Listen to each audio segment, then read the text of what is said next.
Alors salut les gars, moi je me présente, Timothée du coup, membre de l'association et cofondateur de l'association RSR Remise sur Route. Aujourd'hui je vais vous présenter une révision des 80 000 sur un Dacia Sandero Stepway TCU 90. Donc on va avoir plusieurs petites choses à faire et du coup je vous emmène directement sous la voiture pour vous montrer un petit peu plus ça en détail. Bon alors les gars, nous voilà sous la voiture, donc du coup j'ai déjà commencé à dévisser les vis du cache moteur, parce qu'il faut commencer par ça. Bien évidemment pour avoir accès à votre vis de vidange et puis tout le reste. Voilà, le petit cache. Vous allez voir, ces petites vis de 10, elles sont faciles d'accès, c'est bien. Donc après, vous retrouverez du coup votre carter inférieur avec votre vis de vidange et normalement, juste ici, votre filtre à huile. Donc ça vous permet de faire un petit point aussi au niveau des fuites de votre voiture en fonction du kilométrage qu'elle a. Ça permet de regarder, bon celle-ci elle est super saine donc il n'y a aucun problème, aucune fuite, pas de gras, donc tout va bien. Bon du coup vous avez besoin d'une petite clé de vidange basique en carré que vous trouvez chez n'importe qui, Noroto, Autodoc, tout ce que vous voulez. Pour desserrer votre bouchon, donc moi j'ai déjà desserré, si j'y arrive bien évidemment. Là c'est le moment où il faut éviter de s'en foutre plein partout, hein, comme je fais d'habitude.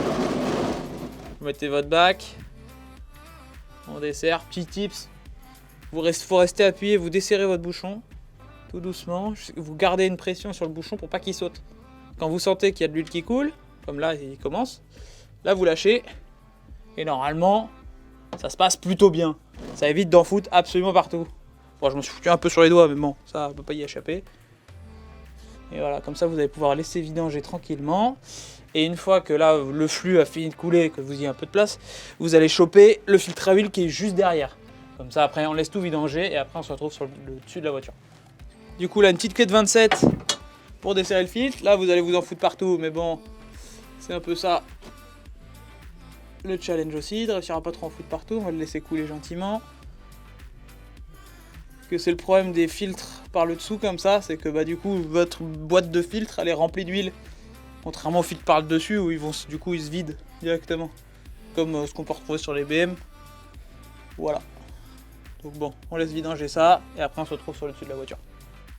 Bon, du coup on se retrouve au-dessus de la voiture, du coup on va faire filtre à air, bougie et du coup on va juste, moi j'ai déjà ouvert du coup le bouchon de remplissage, on va ouvrir aussi le bouchon de liquide de refroidissement parce que de toute façon on va le faire tout à l'heure. Donc voilà, on ouvre un peu tous les bouchons, comme ça permet donc filtre à air, vous n'avez même pas besoin d'outils, c'est deux petits clips de chaque côté, vous appuyez de chaque côté, vous tirez comme un tiroir, hop, le filtre à air, voilà, une petite guêpe avec. Pour plaisir. Bon, celui-là est relativement propre. Mais voilà, c'est important de le faire régulièrement parce que sinon vous allez vous retrouver avec une voiture qui va pas pouvoir vous fournir toute sa puissance parce que son filtre est complètement pourri. Et là, vous remettez le tout neuf, tac, on clipse, terminé, et c'est parti. Bon du coup on se retrouve sous la boîte à gants pour le filtre à air habitacle. Donc vous allez chercher comme ça côté pied gauche du coup. Vous allez choper là, vous avez un clip ici, un clip au-dessus, hop, tac, là vous voyez votre filtre. Bon, c'est un peu merdique, il faut le pousser vers l'intérieur comme ça là, c'est un peu galère.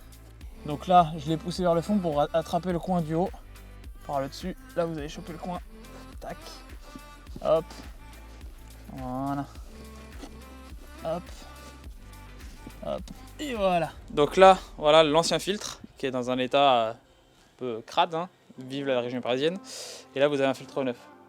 L'intérêt de changer son filtre habitacle, c'est ça qui évite que vous avez une vieille odeur de chaud là dans votre voiture, une vieille odeur de clim qui pue là. C'est grâce à ça. Bon les gars, ça on l'oublie tout le temps, hein, sur les révisions, on va pas se mentir, on est toujours un peu laxiste sur les essuie-glaces. Et après on se retrouve comme des cons l'hiver avec un pare-brise beurré. Bon voilà, hein, on est tous d'accord. Du coup, pour changer tes petits essuie-glaces, parce que c'est quand même important, tu viens tirer sur tes deux petites languettes vers le bas là. Tu tires bien vers le bas, tu tires l'essuie-glace vers toi. Là, t'évites de le plaquer contre le pare-brise, parce que sinon tu vas exploser ton pare-brise. Donc là, tu viens clipser ton petit adaptateur sur ta lame d'essuie-glace, et là, c'est pareil, hein, même chose dans l'autre sens. Toujours, on évite de faire claquer l'essuie-glace sur le pare-brise, et voilà, petit essuie-glace tout neuf, et c'est reparti pour l'hiver. Bon, du coup aussi, tant que vous êtes sur votre révision, vous regardez votre niveau de liquide de frein, toujours. Bon, petit liquide de frein, vous le savez, c'est après au contrôle technique, voilà, le petit voyant DOT 4, voilà, ça c'est le bouchon. Il faut regarder le niveau, qu'il soit toujours proche du maxi. Comme ça aussi, ça vous permet d'avoir une idée sur l'état de vos plaquettes, parce que plus le niveau est bas, plus vos plaquettes sont usées. Donc là, vous ouvrez, vérifiez un peu l'opacité du liquide. Parce que là, voilà, là c'est un liquide qui a été changé il y a 1 an. Donc normalement en moyenne, il faut le changer tous les 2 ans. Donc vous allez voir, je vais faire un comparatif entre ça, c'est ce qu'on aurait sur du liquide neuf. Vraiment, donc il est jaune clair. Là c'est du liquide qui a, on va dire, bien 7-8 ans.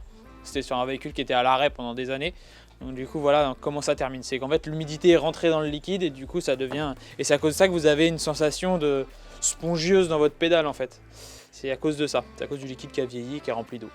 Voilà tout simplement. Donc après à ce moment-là, soit vous avez les capacités et vous savez faire changer le liquide, faire une purge. Mais bon, quand on n'a pas l'habitude, moi je conseille quand même d'aller en garage, c'est pas très cher et au moins vous êtes sûr parce que le système de freinage c'est un système, faut éviter de trop y toucher quand on connaît pas parce que c'est la sécurité mine de rien. Voilà, donc on va repasser sous la voiture, maintenant que tout ça a été fait sur le dessus, on repasse sous la voiture, remettre bouchon de vidange neuf, filtre à huile neuf et après on peut remonter dessus pour remplir tout ça. Bon, du coup les gars, on se retrouve en dessous de la voiture, on a laissé vidanger pendant qu'on a fait tous les filtres, tout ça au-dessus. Donc là, petit coup de propre au niveau de du trou de vidange. On prend toujours une petite bouteille de nettoyant frein comme ça là. C'est toujours bien, un petit chiffon. On met sur le chiffon. Petit coup de propre pour dégraisser, nettoyer, pour faire un truc sympa. Voilà. On prend son petit bouchon de vidange tout neuf. Tac. Là. Voilà, un petit joint cuivre qui va bien. On vient prendre sa clé, comme je vous dis tout à l'heure, carrée, que vous trouvez n'importe où, et on vient serrer ça correctement. On n'a pas besoin de serrer ça comme des fous. Il faut rester raisonnable, vous serrez ça bien, mais en restant raisonnable bien évidemment, sinon vous allez tout broyer. Bon, donc on termine le petit nettoyage. Maintenant on passe filtre à huile.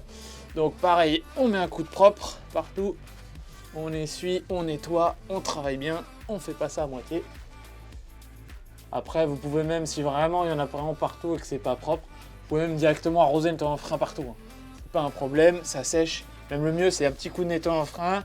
Et en même temps, si vous avez un compresseur, vous prenez le compresseur, une soufflette, et vous venez arroser la zone. Du coup, vous prenez votre bouchon de filtre à huile, petit coup de nettoyant frein partout, pour dégraisser, nettoyer, tac tac. On prend ça, on nettoie, on n'hésite pas que ce soit propre. Tac tac. Voilà. Hop, après normalement vous avez un petit toric qui est juste là, petit tournevis. On vient enlever le toric. Donc il va faire l'étanchéité de votre filtre à huile. C'est un peu galère des fois. Hop, voilà. Normalement, si vous avez acheté un filtre à huile Bosch du moins, vous aurez un toric neuf qui est fourni avec le filtre. Donc là on en remet, paf, pas de souci. Tac, tac, on remet tout ça bien. Bon, du coup, une fois que vous avez mis votre joint tout bien, tac, tac, n'hésite pas, on met juste un petit doigt de l'ancienne huile de vidange, hop, pour juste graisser le bord du joint, histoire que ça coince pas quand on vient resserrer le filtre. On met le filtre neuf, on revient remettre ça dans son emplacement. Tac, tac, on resserre tout ça. Bon, vous allez voir, normalement, c'est marqué, il y a un couple préconisé qui est de 25 Nm. Donc attention, on ne serre pas ça trop fort, pas besoin de serrer ça comme des fous. Bon, le mieux c'est d'avoir une clé dynamo que je n'ai pas actuellement, mais c'est un achat qui est prévu. C'est hyper important, ça c'est un truc que je ne répéterai jamais assez, mais les couples de serrage, c'est vraiment essentiel. Mais bon, là 25 Nm, si vous faites un peu de mécanique chez vous, vous savez qu'il faut serrer pas trop fort. On vient appliquer, là pour l'instant je ne serre pas parce que je viens juste appliquer le filtre. Là, ça y est, j'y suis. Voilà. Tac, on ne serre pas trop fort parce qu'avec un grand bras de levier, c'est un coup à tout casser. Hop, on prend le petit chiffon, on remet un dernier coup pour terminer. Tac, tac. Voilà, on essuie bien l'huile qu'on a foutu partout. On travaille proprement, c'est important. On essuie tout bien partout. Voilà. Et du coup, sur ce, on va passer à la vidange du liquide de refroidissement. Et puis voilà quoi, tranquillement. Bon, du coup, en dessous, on vous a pas montré, mais en gros, vous prenez la durite la plus basse de votre radiateur. Sur celle-ci, quand vous êtes du coup sous la voiture, vous avez le radiateur en face de vous, elle est en bas à gauche. allez voir, c'est un collier qu'il faut pincer, vous le pincez, vous tirez la durite, vous mettez un grand bac si possible, parce que sinon vous allez en foutre partout, pour bien récupérer tout votre liquide. Et une fois que voilà, tout s'est bien écoulé, il faut ouvrir votre bocal de liquide de refroidissement pour pas que ça fasse, pour que ça coule correctement, pour pas que ça fasse une dépression. Et du coup, maintenant, il suffit plus que de re-remplir, ouvrir les vis de purge. On va vous montrer ça juste après. Et après, faire tourner la voiture, vérifier que ça chauffe bien, mettre le chauffage à fond pour que vous puissiez, pareil, faire circuler l'eau dans le circuit de chauffage. Et puis après, rouler jeunesse, hein. Parti. Hein. Allez hop, let's go. Voilà. Bon, du coup, vous avez une première vis de purge qui se trouve là, avec 2 durites qui partent vers votre chauffage. Vous en avez une là, vous l'ouvrez. Là, vous allez attendre de l'air sortir jusqu'à ce que, hop, là vous avez de l'eau. Là, vous pouvez refermer. En fait, il faut que vraiment vous n'en ayez plus de gouttes, de petites bulles qui sortent. Et vous en avez une deuxième qui est un peu moins facile d'accès, qui se trouve juste ici au niveau de votre pompe à eau. Je ne sais pas si on verra bien sur la vidéo. Elle se trouve juste là. C'est pareil, on dirait une petite valve de vélo. C'est pareil, hein, vous allez la reconnaître comme ça. Pareil, même principe. Vous ouvrez jusqu'à ce qu'il n'y ait plus d'air. Et puis après, on démarre. Bon du coup, maintenant qu'on a remis le bouchon, le filtre à huile, tout qui va bien là-dessous, on vient chercher la jauge.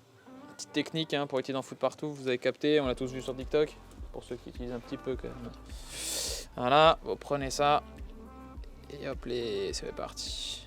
Sur ce moteur-là, du coup, il y a 4 litres 1 de capacité, j'en fous partout. Putain. Voilà. Je suis en train d'en foutre partout là, je rêve pas là. Du coup on a pris un entonnoir, parce que vas-y la technique TikTok, pas ouf. Hein. T'as capté. L'entonnoir ça reste quand même la meilleure des solutions. Bon allez hop, let's go. Bon soit vous avez un bro avec du coup la quantité exacte que vous pouvez directement mettre. Soit vous faites comme moi, vous mettez, vous regardez sur votre bidon, parce qu'on sait qu'il y a 4 litres 1. Donc on s'arrête à peu près quand il reste 1 litre dans le bidon. Et une fois qu'il reste un litre dans le bidon, on vérifie à la jauge, on fait tourner, on vérifie, on fait le niveau. Voilà, c'est encore le plus simple. Quand on n'a pas le bro directement, comme en garage, parce que bon, ici on n'est pas là pour travailler comme un garage, on travaille à la maison. Vous avez capté. On fait avec les moyens du bord. Bon, du coup là, on change les bougies. Donc sur ce modèle-là, c'est assez simple. C'est un 3 cylindres, donc 3 bougies, relativement facile. Bon, vous allez vous faire avoir, du coup, vous allez forcément en acheter 4, parce que ça se vend par 4. Sinon, c'est pas drôle. Du coup, là-dessus, c'est des petites bobines crayon. Du coup, vous avez une petite vis de fixation de 8, une petite cosse, qui est là. Tac. Et du coup, vous allez tirer délicatement, parce qu'il faut faire attention, c'est quand même relativement fragile. Voilà. Et là, vous avez une bobine crayon. Voilà. Donc, c'est ce qui, en fait, c'est contrairement à d'autres voitures.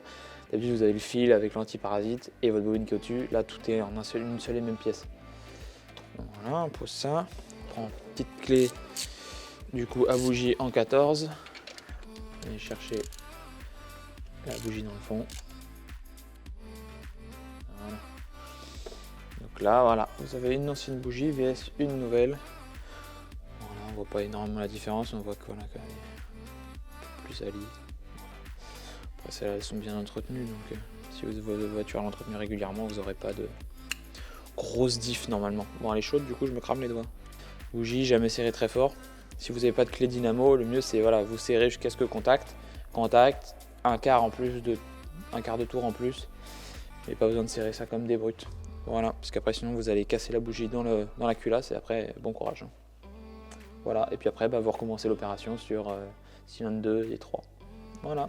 Bon du coup voilà, nous voilà à la fin de ce petit chantier disons.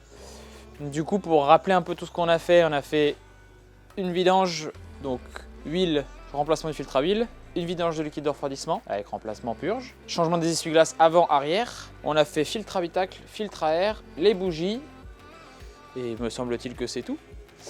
Et du coup pour l'ensemble de tout ça, on a eu en pièces achetées, on a acheté que du Bosch, machin, que en gros des pièces haut de gamme.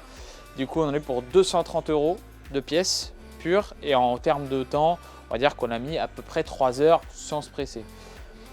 Donc voilà à peu près, si vous avez des questions, n'hésitez pas en commentaire à envoyer vos petites questions, on essaiera d'y répondre, tant que possible bien sûr.